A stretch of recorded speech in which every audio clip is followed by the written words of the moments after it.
I'm your host, Carmilla, and this is Cat Scratch Radio, a horror podcast. Welcome to Cat Scratch Radio. Today we have horror author Josh Hill with his debut novel, Forever Fields, coming out from Wicked House Publishing in March, here to talk about religion used in horror. How are you doing today, Josh? So far, I'm doing awesome. This is a big privilege to be here, and thank you for the opportunity. Absolutely. I love having you here. So go ahead and just act like you are educating me on religion and horror. Just pretend I know nothing. That way we cover all the topics. I mean, I'm sure you know more than me, but I'll pretend. All right, so religion and horror has been around since, well, horror began.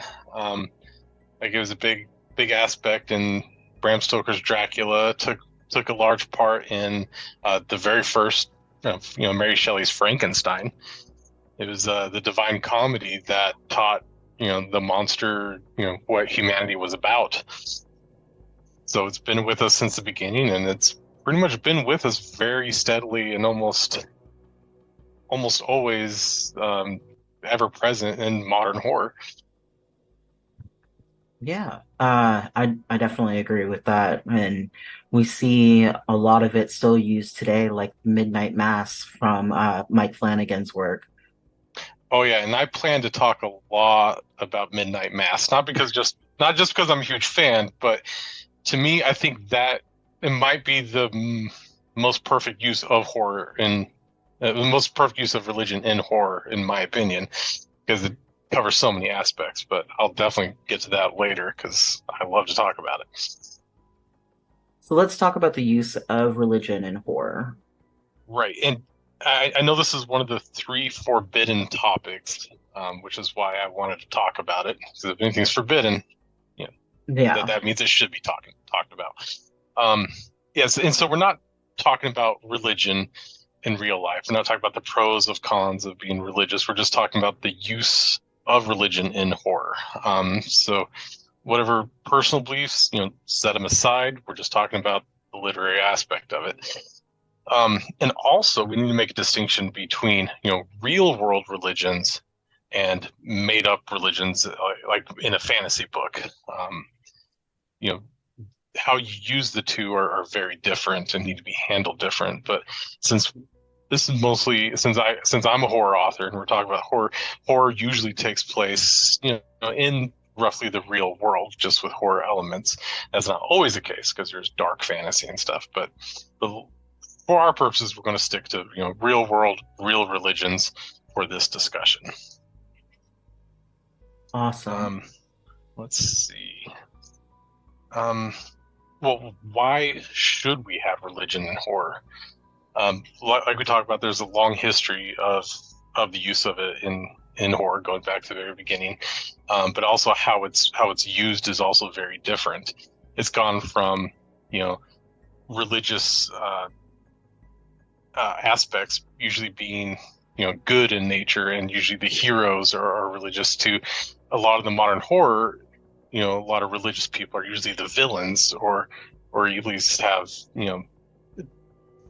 I guess negative like aspects into the story. Mhm. So and even in modern horror, we see a lot of it go either way. Like in The Exorcist, the protagonists are Catholic priests. They're the heroes. They're expelling the demons. Or we see, like in Stephen King's The Mist, the religious people are clearly the villains, even more so than the monsters outside the glass windows.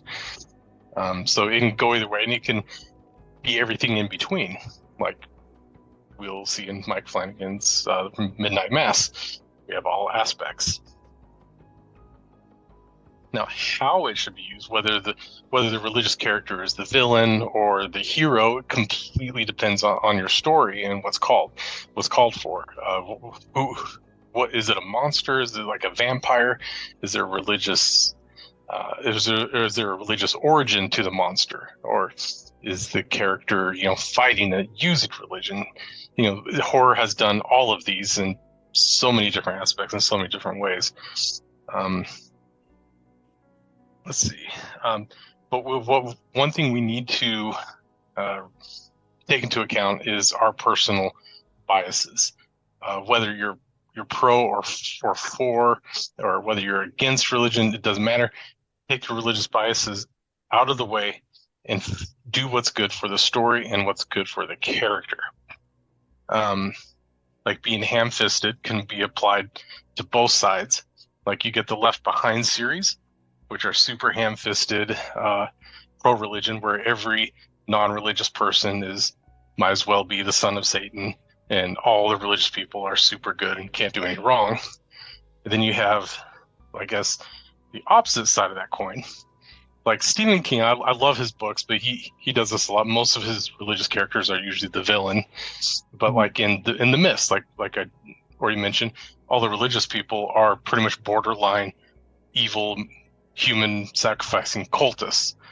You know, just because they're religious. You know, so it could go either way. But let's be good authors. Let's find the nuance. Let's find the middle ground. Let's find what's good for the story, what's good for the characters, and what people can relate to, and what's realistic. I like that you bring that up because I don't know if you're familiar with Brandon Sanderson, the fantasy author. Oh yeah. Yeah. He does, he works for, oh gosh, he works at a university and he does BYU. creative writing. Yeah, BYU. And one of the things that he talks about is how, in a lot of literature, when he sees religious characters, they're shown as less educated Mm-hmm. or morally bad in some way, instead of like having a authentic character that's well rounded. They have this generic kind of typecast put on them. Yeah, and exactly. And in full disclosure, yeah, I'm I've read his books. I'm not a big fan of his books, but I'm a big fan of him. Like I admire him, his work ethic, and he's great. Brandon Sanderson is LDS. He's Right. a Mormon, and in full disclosure, I am too. But I try really hard not to bring those biases into the story, because if my character's not of my religion, I can't have them thinking or believing the same thing I am. It's like, so I have to put myself into other people's shoes. And I know Brandon Sanderson does that too, because he is a great author. It's just not my cup of tea. I'm actually fascinated by Brandon Sanderson's work because he really stretches outside of Mm. the scope of being LDS. Because I grew up Mormon, Oh, and okay. so I know quite a bit about it. And I like that he stretches his diversity in his books, and Hmm. in the Wax and or what is this, Wayne and it's they're the Mistborn Oh, the series, but Mistborn, right, they're his steampunk version. right. Hmm.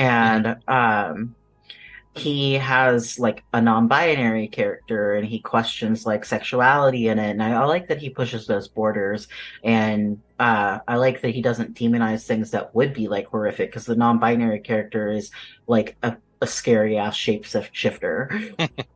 Right.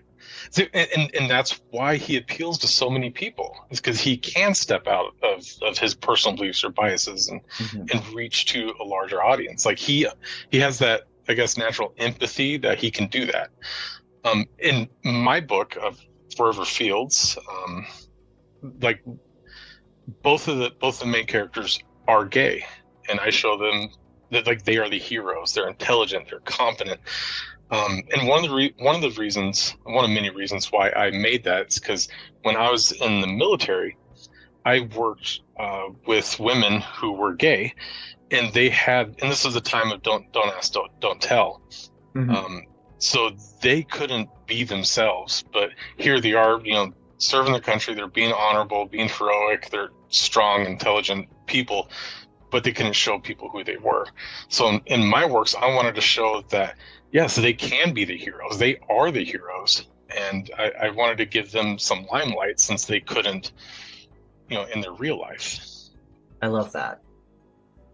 Right. And if I can do a small part to move that needle to understanding and acceptance and love, then I'm going to do it. And I like that. The fact that you could step out of that and not look at it from, well, my religion believes this perspective, so I'm going to write this, is honestly an attest to yourself as a writer. I'm hoping that comes out, and I know there's going to be people who aren't going to read it because there's gay characters, and that's their problem, not mine. Definitely their problem. That's their problem. I try to make realistic and believable characters who are nuanced, like because one of the characters, because the book takes place in the 1920s, um, and one of the reasons why I wanted to write gay characters in the 1920s is because I wanted that feeling of isolation. But as I did my research in the 1920s, that concept of gay and straight didn't really exist how it does today. So I learned a lot that people were actually a lot more accepting overall of the concept of non-binary and gay and back then. And so I try to put myself into the shoes of somebody who was gay, who was a member of the LDS Church in the 1920s, in rural Utah. So it took a lot of research, and a lot of understanding. I'm just really hoping that comes out in the work, because I really try to do it justice. Yeah, but we should probably get more into the horror aspect here. How does them being gay have any like bearing on the horror level of anything in the story? Well, yes, because the main villain tries to use their love against each other, and sometimes in horrific ways. Tries to use one of their religious beliefs and tries to twist them and use them for its own evil purposes, while they try to stick to their beliefs, or while their beliefs might change through the course of the book. So yeah, it's used as a weapon from the villain to try to change them for its evil purposes. That is very cool. I like that you developed it that way. Tries to use something pure and good, love or religion, and tries to make it, turn it evil. Very cool. And we actually see that in a lot of other horrors, like where you might have a good character, but the main purpose is to change them into something else, whether physically, or emotionally, like Wolfman or something. Yeah, James Scott Bell, he's a author and he also does craft books where he writes about writing. He talks about how every story is about a death, and he doesn't mean a literal death. It could mean a literal death, but it's about like the death of a job, the death of, losing a partner, and like the death of losing your faith, stuff like that. The conflict there is like that major change in your life. Oh yeah, and conflict is so important. And I think, like, especially in horror, you have to have conflict. It doesn't have to be a physical conflict, but an emotional conflict. Dealing with your religion in the view of what's going on, of these horrific things that I'm sure the author is throwing at them. How does the character change? The character has to change. Mm-hmm.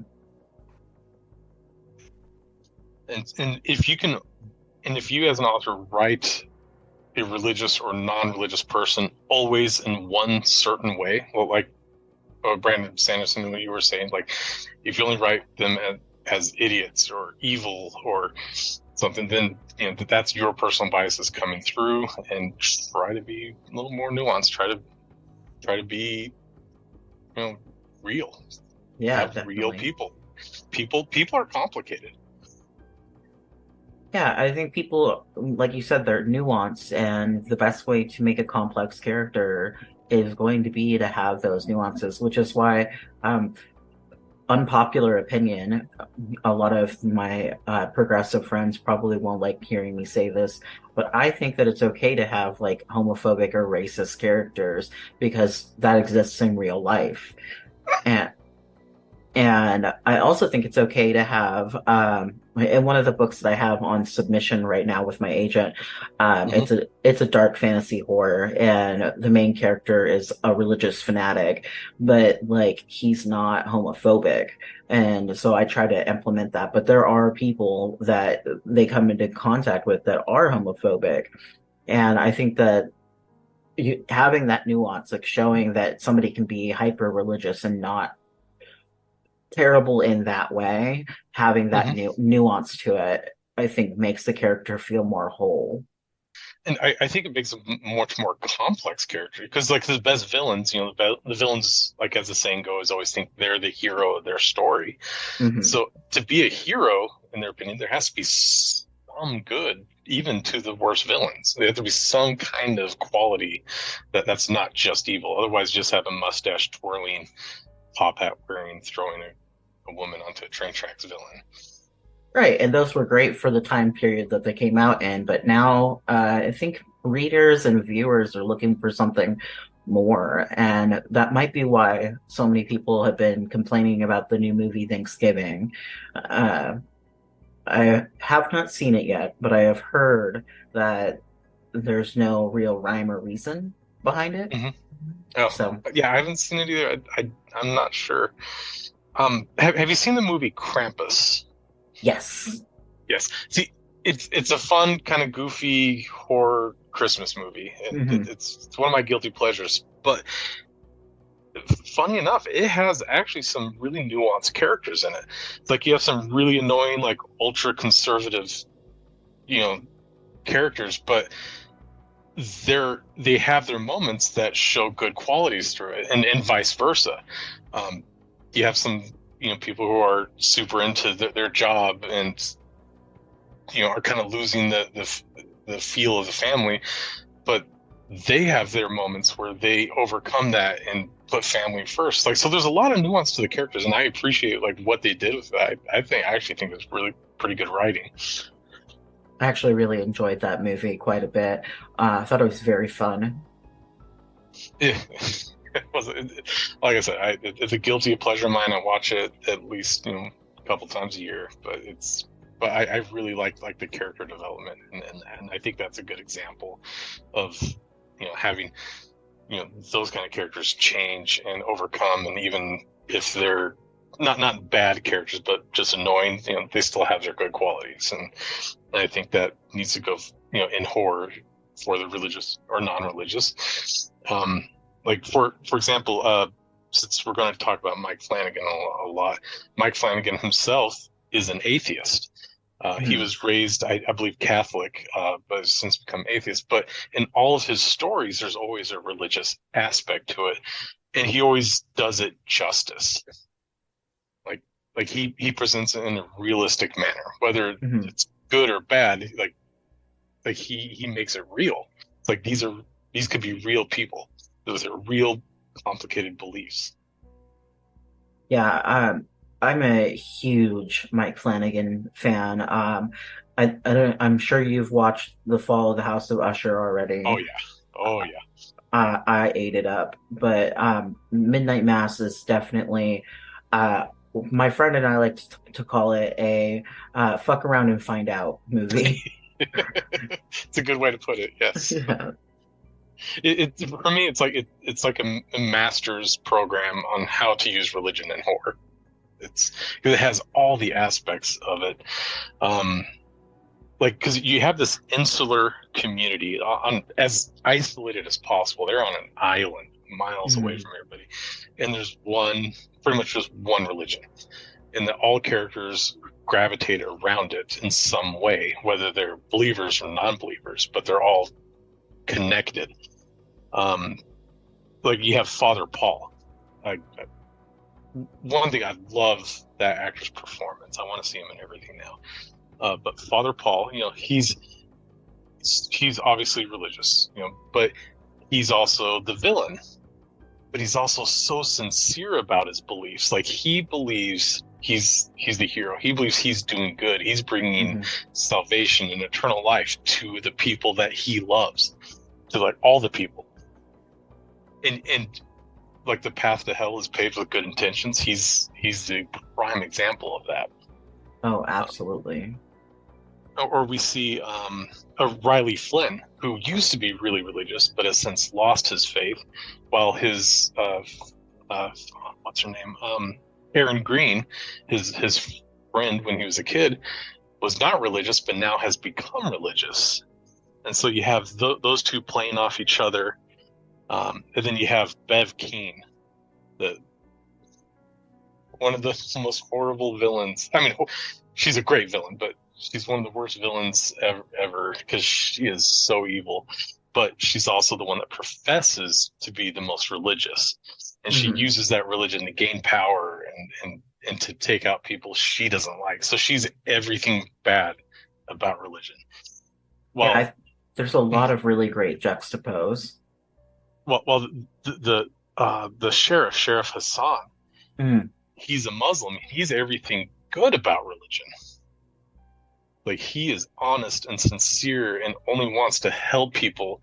While he's lost his faith in humanity a little bit, he has never lost his faith in his religion, and he uses that as his guidepost. And yeah, so he in his performance as well, his monologue about 9/11 and Osama bin Laden, that whole monologue gets me every time. It's beautiful writing, awesome character. Yeah, I absolutely agree. I really love that they brought in other religions too for Midnight Mass. I thought that was really cool. And I was in the U.S. Army. I spent years in Iraq, fighting terrorism, and for me to and so a lot of people like would assume I would have some kind of negative feelings towards Muslims, and I absolutely don't because I worked with like our interpreter. I think he's the prime example of what an American should be. Like he came over and he's trying to build a life, and then when this war started he realized he has a skill that this country needs, and he put himself out there, and it's like he is what the American dream is, and he's an amazing human being and one of the finest people I've ever known. He's a Muslim while I was fighting people who profess to be, and so I don't have those kind of feelings against Muslims. So when I see something like Sheriff Hassan presented in Midnight Mass as what it should be and what it is to the majority of them, it makes me feel great. It's like I love seeing that. Yeah, and I do think that like obviously there's extremism in every religion, Mm-hmm. and zealotry is the problem with most religion, and I think that's where we get a lot of these villains that are so like heavily like just evil that are religious because people are just going off of zealots. They're not going off of the average religious person. Exactly. It's like you see that loud minority, and then because they're loud, that's what people associate with it. And I Mhm. think that's why it's used so often in horror books or movies, is because people see that in their everyday life, and it's personal to them. Yeah, it is personal, and I think that like I think about it a lot. One of my friends, she's very heavy into her faith, and Hmm. I nothing wrong with that. I personally left the church and haven't gone back. I've explored a lot of different outliers, but like I went to Salem recently, and there was a man there protesting Salem and basically standing outside of a witch shop and his like Jesus can save you outfit and everything. And I see people like that who think that they're doing good and they're the extremists, but I know that the average person is my friend. Hmm. So I think that for a lot of people, it would be if they would not think of just, oh, this one minority, loud minority here is everything. It's the same thing with gay people and trans people and stuff that are looking at the most negative viewpoint that they can find, and they're deciding that that covers the entire community. Exactly, because I have a lot of conservative friends. I'm not, but I have a lot of conservative friends, and they'd post an article of like one extremist and be like, "See, that's what they're all like." Like, no, that's not what it is. That's a very narrow vision of it. Yeah, that's just one person in a field of thousands, millions. Right. And if you take that into your writing, it's just that super narrow vision. Everybody else who's outside of that really narrow idea is going to see that and be like, that I'm not like that. So I can't relate to this. And, they won't be able to relate to the writing or to the author.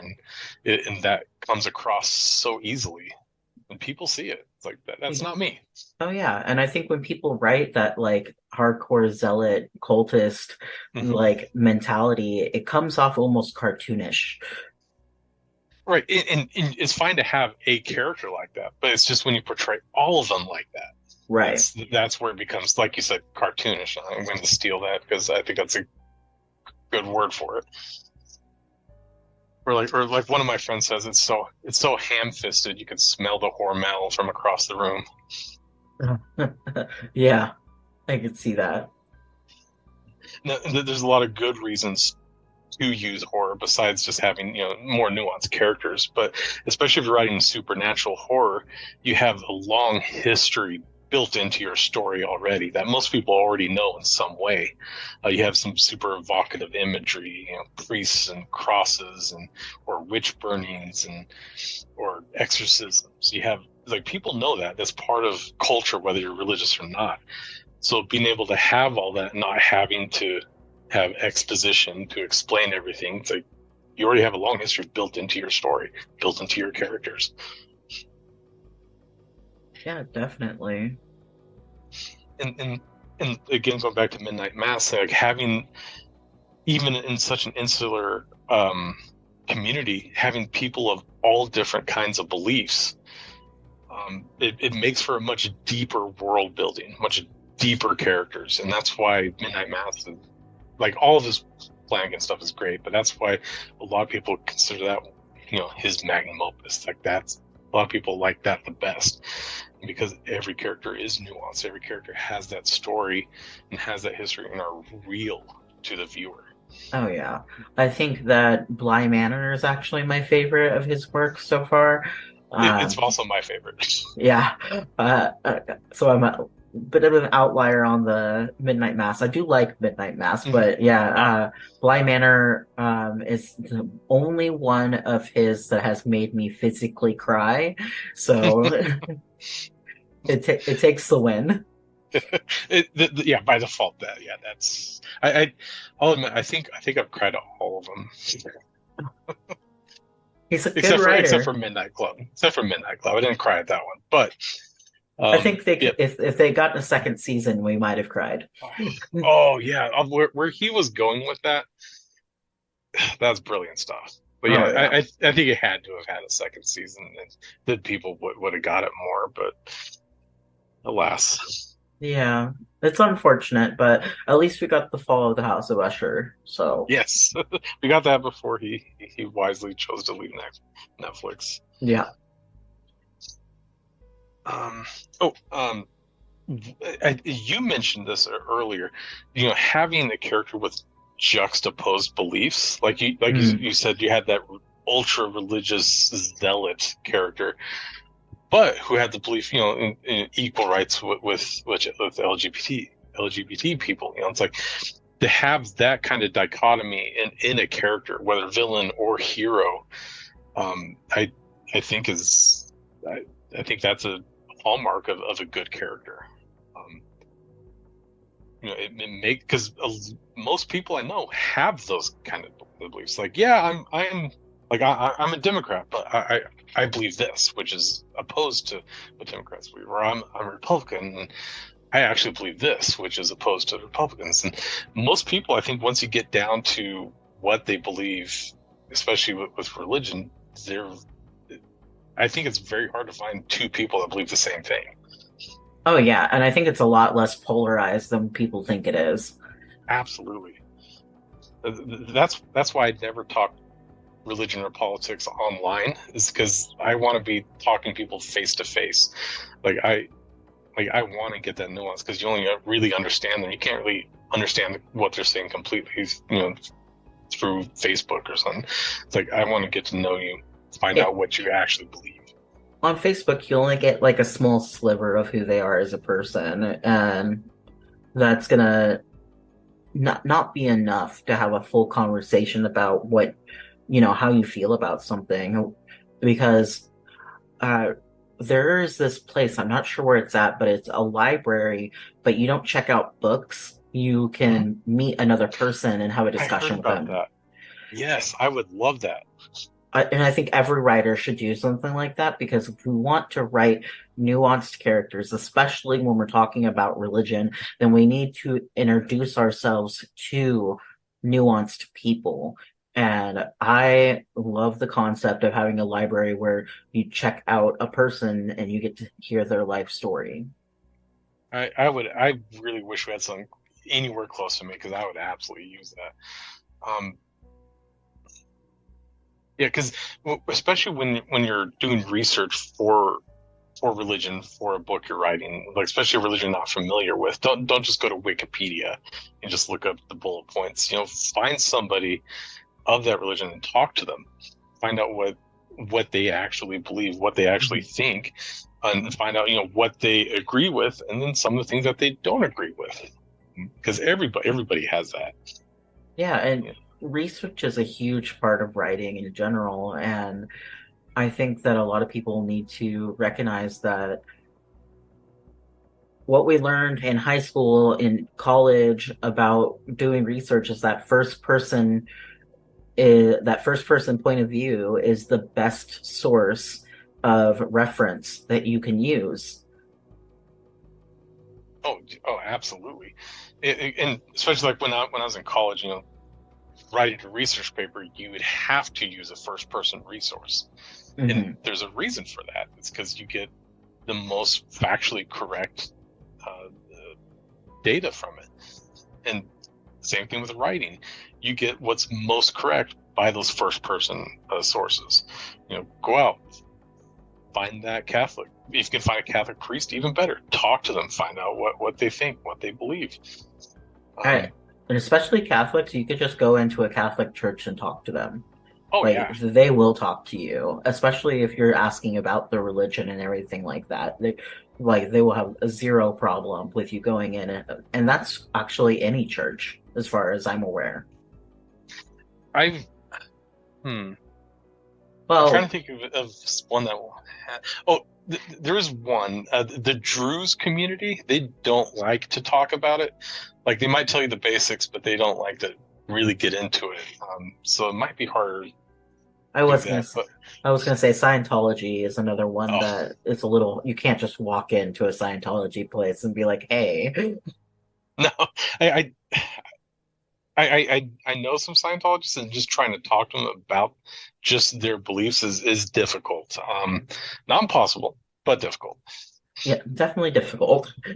But still try. If you're going to write about Scientologists, find one and talk to them. And even what they don't say, that's a good character quirk. It's like I don't want to talk about it. Yeah, that brings in that realism. Right. It makes them a real person. I, Because I love to talk about my religion the chance I get. So you know yeah, if anybody needs a research on a Mormon, talk to me. I Talk to have you. I've never met a Mormon who couldn't sit there and talk about their religion for like a good couple of hours. We are known for that. Well known. Yeah, but like my current book I'm writing, that's still in the process, but I'm trying to find somebody of Cherokee descent, talk about Cherokee beliefs and religion, and I really want to talk face to face with somebody, but out in Utah that's pretty rare, so I'm gonna struggle finding that, but I'm going to do it. I'm going to find someone. I got to do that face to face research. I'm sure you'll come across somebody eventually. Eventually, I'll put it out there. I know people who know other people. So I will. I'll get there, but I'm Yeah. not going to continue until I do. And I was thinking about one of the things that you wrote in your outline that you sent me, is you said if you only write about a certain group in a negative way, it's bigotry. I really, really love that because a lot of people will not call it bigotry if you are dismissing and like being negative towards religious people at all. Like Right. Hmm. that's a really good point, is that it's not it's a prejudice, it's bigotry if you're going to be like that. Right. The author Dan Brown. I had to stop writing. I had to stop reading his books because I always knew who the villain was. The villain was always the religious guy who was also a military veteran. It's like every story. Oh, the villain. It's the veteran. You know, it's like so. I don't know what kind of biases he has, what kind of bigotry he has, but it's comes across so easy. It actually makes the books unenjoyable for me because I know the ending. It's like, oh, yeah, the Pope is the villain because he was a veteran at some point. So yeah, there's that spoils that. And I hope that doesn't spoil for anybody else. Book's been out for a few years. Sorry, but yeah, It's all like a 5-year rule, right? It's like after 5 years, you can talk about it no matter what. If you haven't seen it, that's not my fault. okay. I'm safe then. Good. Yeah. But yeah, so I just don't read his books anymore just because I know that who the villain is. I know the twist, and and like Stephen King, same thing. I love him. I love his books, but the religious guy is always either going to be stupid or the villain. Yeah. It is to be expected. Yeah, it And is. It is. it's He unfortunate, makes but he makes up for it in other places. He's a good writer. recently, and I talk about this a lot, and because it's one of my favorite books that I've read this year, I read this horror comedy called Ghost Punch, and the diversity in the book is fabulous. So the book's about a girl who can punch ghosts. Uh, I love it. it's fantastic. It's a series. The third book's supposed to come out next year. I'm very excited for it.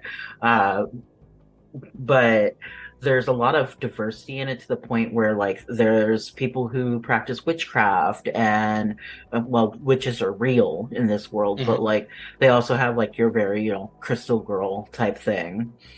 And there's non-binary characters, and religion is in there, but it's not like highlighted. Like you can tell that somebody's of a different religious belief, but it's not highlighted.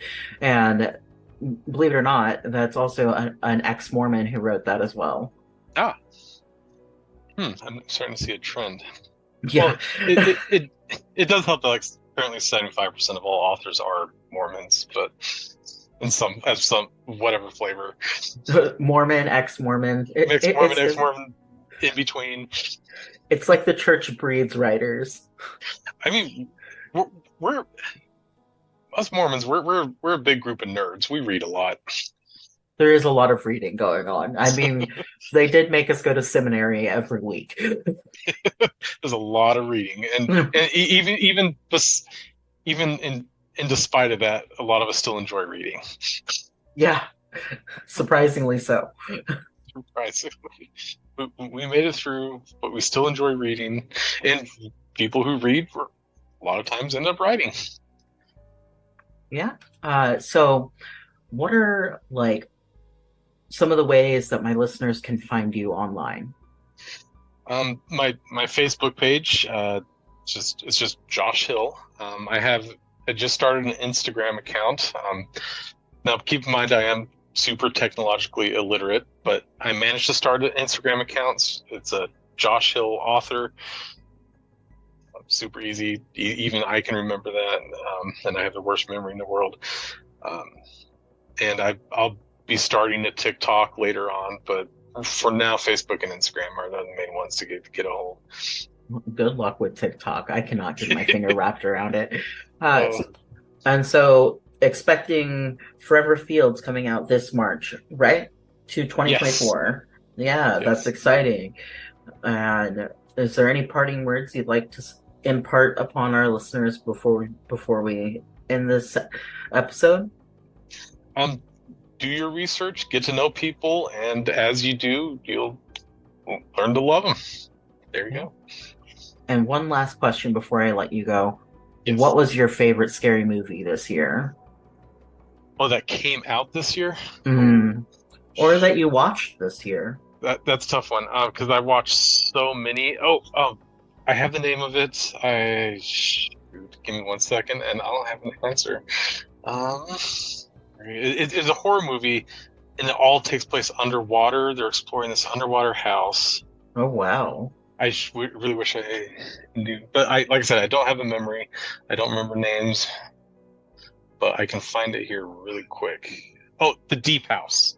Ah, Yes. The and that Deep House came terrified me. It came out, I think, a couple years ago, but I only came saw out it in this year. 2021. I have not seen 2020. it yet. Let's see. I'm gonna look where you can stream it at. So if anybody wants to see it, I it think is I saw on it on it's on Prime Amazon. Video. Yep, it's Yeah, on Prime Amazon. Video.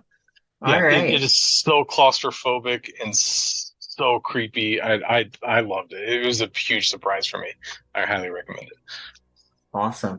Thank you so much for being on the show. I've had a wonderful time with you this evening, and just thank you. It's been great. Oh yeah, no, I really appreciate this. As you can tell, I just love talking, and this is it's a topic near and dear to my heart. So yeah, I can talk. I can keep going. All right. Thank you so much. That was author Josh Hill from Wicked House Publishing. Thank you so much, Josh, and everybody have a great night. You've been listening to Cat Scratch Radio, a horror podcast with your host, Carmilla Mays, also known as Matu C. Lawrence. If you want to find me on social media, just look up MX Carmilla.